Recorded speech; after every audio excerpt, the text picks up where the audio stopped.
அனைவருக்கும் வணக்கம். நம்ம டெய்லியும் prelims and mains point of current affairs articles பார்க்குறோம். இன்னைக்கு என்ன ஆர்டிகல்ஸ் இருக்கு அப்படிங்கிறத பார்ப்போம். ஃபர்ஸ்ட் ஒன் பார்த்தோம்னா இந்திய ராணுவத்துக்கு புதிய தலைமை தளபதி அப்படின்னு சொல்லி கொடுத்துருக்காங்க. ஸோ இந்திய ராணுவத்தோடைய தலைமை தளபதியை பொறுத்த வரைக்கும் பார்த்தோம்னா இது வரைக்கும் மனோஜ் பாண்டே அப்படிங்கிறவர் இருந்திருப்பார். ஸோ அவருடைய பதவிக்காலம் ஜூன் 30 முடிவடைகிறதுனால நமக்கு புதுசாக ஒரு இந்தியன் ஆர்மிக்கு ஒரு சீஃபை வந்து அப்பாயிண்ட் பண்ணியிருக்காங்க. யார் அவர் அப்படின்னு பார்த்தோம்னா உபேந்திர திவேதி அப்படின்னு சொல்லக்கூடிய இவர் தான் அப்பாயிண்ட் பண்ணியிருக்காங்க. ஓகேவா? ஸோ இந்தியன் ஆர்மியை பொறுத்த வரைக்கும் உபேந்திர திவேதி, ஏர்ஃபோர்ஸை பொறுத்த வரைக்கும் பார்த்தோம்னா விவேக் ராம் சௌத்ரி அப்படின்னு சொல்லி ஒருத்தர் இருக்கார். ஓகேவா? நேவியை பொறுத்த வரைக்கும் தினேஷ் திரிபாதி அப்படிங்கிறவர் தான் வந்து நேவிக்கு இருக்காங்க. ஸோ இவங்க ஆர்மி, நேவி அண்ட் ஏர்ஃபோர்ஸ் இவங்க 3 பேருக்கும் தலைமையா ஒருத்தர் இருப்பார். அவர் யார் அப்படின்னு பார்த்தோம்னா சீஃப் ஆஃப் டிஃபென்ஸ் ஸ்டாஃப் அப்படின்னு சொல்றோம். அவர் யாருன்னா நமக்கு அனில் சௌஹான் அப்படிங்கிறவர் தான் சீஃப் ஆஃப் டிஃபென்ஸ் ஸ்டாஃபா இருக்காங்க. ஓகேவா? So chief of defence staff அவங்களுக்கு கீழே தான் ஆர்மி, நேவி அண்ட் ஏர்ஃபோர்ஸ் இவங்க எல்லாம் இருப்பாங்க. ஸோ இதெல்லாம் முக்கியமான அப்பாயின்மெண்ட்ஸ் நல்லா பார்த்து வச்சுக்கோங்க. அடுத்தது பார்த்தோம்னா ஔவையார் விருது அப்படின்னு சொல்லி கொடுத்துருக்காங்க. ஸோ ஔவையார் விருதை பொறுத்த வரைக்கும் பார்த்தோம்னா எதற்காக கொடுக்குறாங்க அப்படிங்கிறத ஃபர்ஸ்ட் பாயிண்ட்ல கொடுத்துருக்காங்க. கல்வி, மருத்துவம், மகளிர் முன்னேற்றம், மகளிர் உரிமை, மத நல்லிணக்கத்தை ஊக்குவித்தல், கலை, இலக்கியம், அறிவியல், பத்திரிகை போன்ற பல்வேறு துறைகளில் முன்மாதிரியாக தொண்டாற்றும் பெண்களை ஊக்குவிக்கும் வகையில் ஒவ்வொரு ஆண்டும் ஔவையார் விருது வழங்கப்பட்டு வருகிறது. ஸோ அப்போ ஒவ்வொரு ஃபீல்டிலும் இருக்கக்கூடிய அந்த முன்மாதிரியாக வேலை செய்யக்கூடிய பெண்களை வந்து கௌரவிக்கும் வகையில் தான் இந்த ஔவையார் விருது அப்படிங்கிறது வழங்கப்பட்டு வருது. ஓகேவா? ஸோ காசோலை, சான்றிதழ் இதெல்லாமே கொடுக்குறாங்க. இந்த வருஷத்துக்கான இந்த ஔவையார் விருது யாருக்கு கொடுக்கப்பட்டிருக்கு அப்படின்னு பார்த்தோம்னா விருதுநகர் மாவட்டத்தைச் சேர்ந்த பாஸ்டினா சூசேராஜ் என்கிற பாமா தேர்வு செய்யப்பட்டுள்ளார் அப்படின்னு சொல்லி கொடுத்துருக்காங்க. ஸோ இவங்க ஒரு இலக்கிய எழுத்தாளர். ஓகேங்களா? ஸோ என்ன மாதிரியான படைப்புகள்லாம் இவங்களுக்கு இருக்கு அப்படிங்கிறது நமக்கு முக்கியம். அதே மாதிரி இந்த ஔவையார் விருது அப்படிங்கிறது பார்த்தோம்னா நமக்கு மார்ச் 8 இன்டர்நேஷனல் விமன்ஸ் டே இருக்கு இல்லையா? ஸோ அப்பதான் வந்து நமக்கு இந்த விருதை பத்தின அறிவிப்பு அப்படிங்கிறது வெளியாகும். இந்த வருஷம் யாருக்கு கொடுக்க போறோம் அப்படிங்கிறத. ஸோ நேற்று அந்த விருது வழங்கும் விழா அப்படிங்கிறது நடந்திருக்கு. ஓகேவா?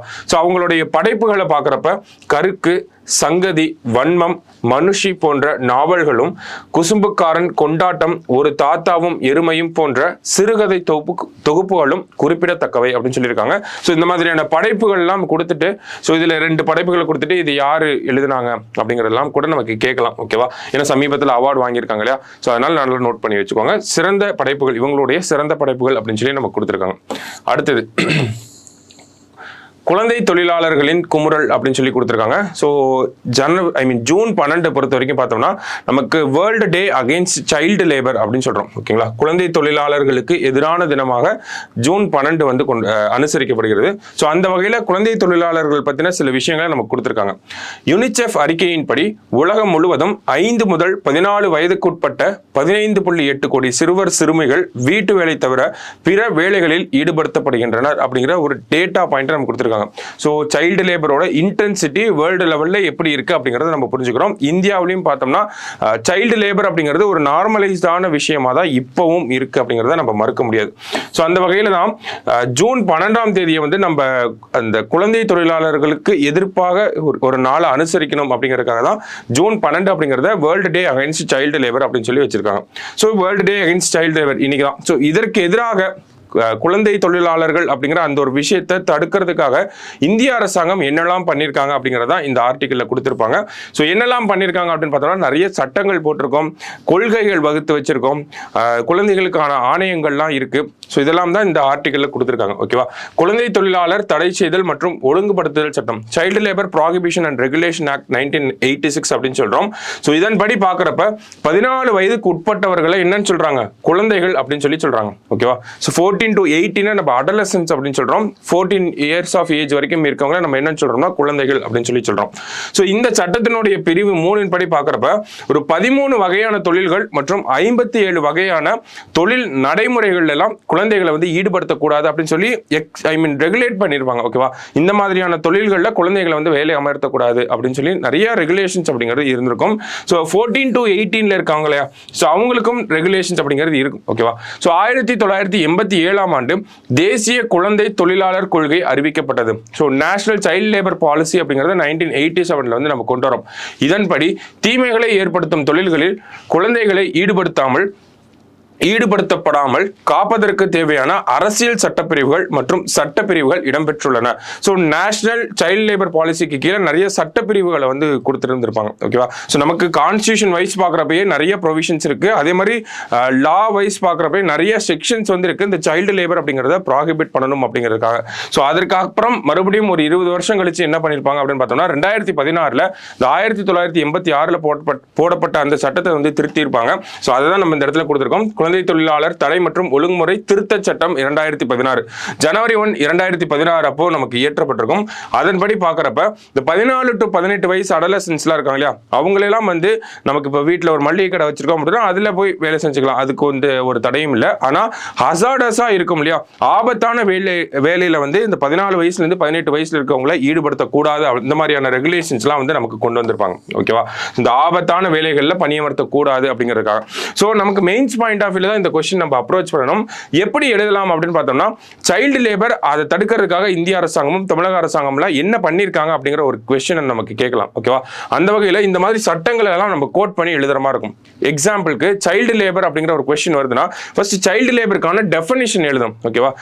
சில்ட்ரனோட டெஃபினிஷன் எழுதணும். அக்கார்டிங் டு யூஎன் என்ன சொல்றாங்க, இந்தியாவில் இருக்கக்கூடிய சட்டங்களின் படி நம்ம 14 வயசுக்கு உட்பட்ட குழந்தைகளை வந்து இருக்கவங்களை வந்து நம்ம குழந்தைகள் அப்படின்னு சொல்லி சொல்றோம். 14லேருந்து 18 இருக்கவங்களை நம்ம அடலசன்ட் அப்படின்னு சொல்லி பிரிச்சு வச்சிருக்கோம். ஓகேங்களா? இதே போக்சோ சட்டத்தின்படி பார்க்கறப்ப 18 வயசுக்கு உட்பட்ட எல்லாத்தையுமே வந்து நம்ம குழந்தைகள் அப்படின்னு தான் சொல்றோம். ஸோ இந்த மாதிரி டெஃபினிஷன் சில்ட்ரனுக்கான டெஃபினிஷனை ஃபர்ஸ்ட் எழுதணும். அடுத்து சைல்டு லேபருக்கான டெஃபினிஷன் எழுதணும். ஓகேங்களா? ஒரு குழந்தையோட கல்வி, மனநிலை இதெல்லாம் பாதிக்கப்படக்கூடிய வகையில் இருக்கக்கூடிய வேலைகள் எல்லாமே நம்ம சைல்டு லேபர் அப்படின்னு சொல்றோம். ஓகேவா? ஸோ அதற்கான டெஃபினிஷன் எழுதணும். அடுத்தது இந்திய அளவில் இந்த சைல்டு லேபரோட இந்த ஒரு ஸ்டாட்டிஸ்டிக் டேட்டாவை நம்ம எழுதணும். ஓகேங்களா? இந்திய அளவில் சைல்டு லேபர் அப்படிங்கிறது என்ன மாதிரியான ஒரு விகிதத்தில் இருக்கு, என்ன ஒரு பரவல்ல இருக்கு, அதுக்கு வந்து ஏதாவது டேட்டாஸ் இருக்கா அப்படிங்கிறத பார்த்து நம்ம ஒரு டேட்டா பாயிண்டா வந்து கொடுக்குறோம். ஓகேங்களா?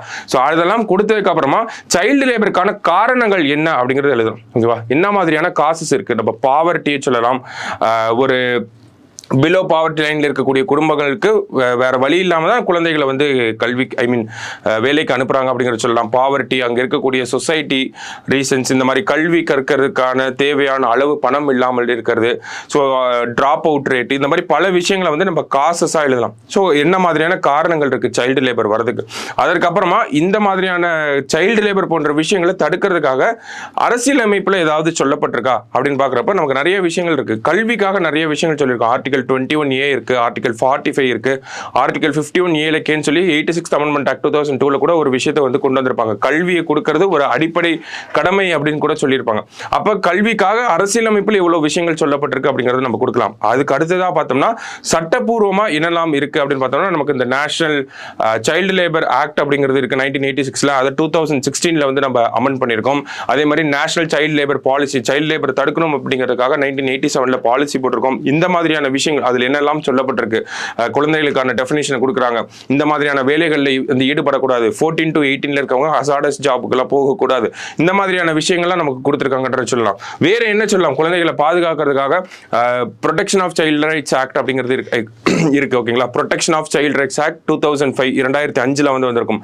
அந்த சட்டத்துக்கு கீழே என்ன பண்ணிருக்காங்க அப்படின்னா குழந்தைகளுக்கான ஒரு ஆணையம் கிரியேட் பண்ணிருக்கோம். National Commission for Protection of child Rights அப்படின்னு சொல்லி ஒரு ஆணையம் கிரியேட் பண்ணி வச்சிருக்கோம். ஸோ அந்த ஆணையம் குழந்தைகளுக்கு ஏதாவது ஒரு பாதிப்பு ஏற்பட்டுச்சு அப்படின்னா அதெல்லாம் வந்து பார்த்துக்கிறதுக்காக இருக்காங்க. ஸோ கல்வியை, குழந்தைகள் மத்தியில் கல்வியை வளர்க்கறதுக்காக தமிழக அரசாங்கமும் என்ன மாதிரியான திட்டங்கள்லாம் கொண்டு வந்திருக்காங்க, இந்த மாதிரியான விஷயங்கள்லாம் லிஸ்ட் அவுட் பண்ணி எழுதுறதா ஒரு மெயின்ஸ் பாயிண்ட் ஆஃப் வியூல இந்த கொஸ்டின் அப்ரோச் பண்ற மாதிரி இருக்கும். சைல்டு லேபர் அப்படிங்கிறது நமக்கு இம்பார்ட்டன்டான டாபிக் மெயின்ஸ் டிஸ்கஷனை பொறுத்த வரைக்கும். அதனால தான் இதெல்லாம் நம்ம டிஸ்கஸ் பண்றோம். சரிங்களா? ஸோ நீங்களும் அந்த மெயின்ஸ் பாயிண்ட் ஆஃப் வியூல ஒரு ஆன்சரை எழுதி பாருங்க, உங்களுக்கே புரியும். ஓகேவா? ஸோ நாளைக்கு டிஎன்ஏல மீட் பண்ணலாம். தேங்க்யூ.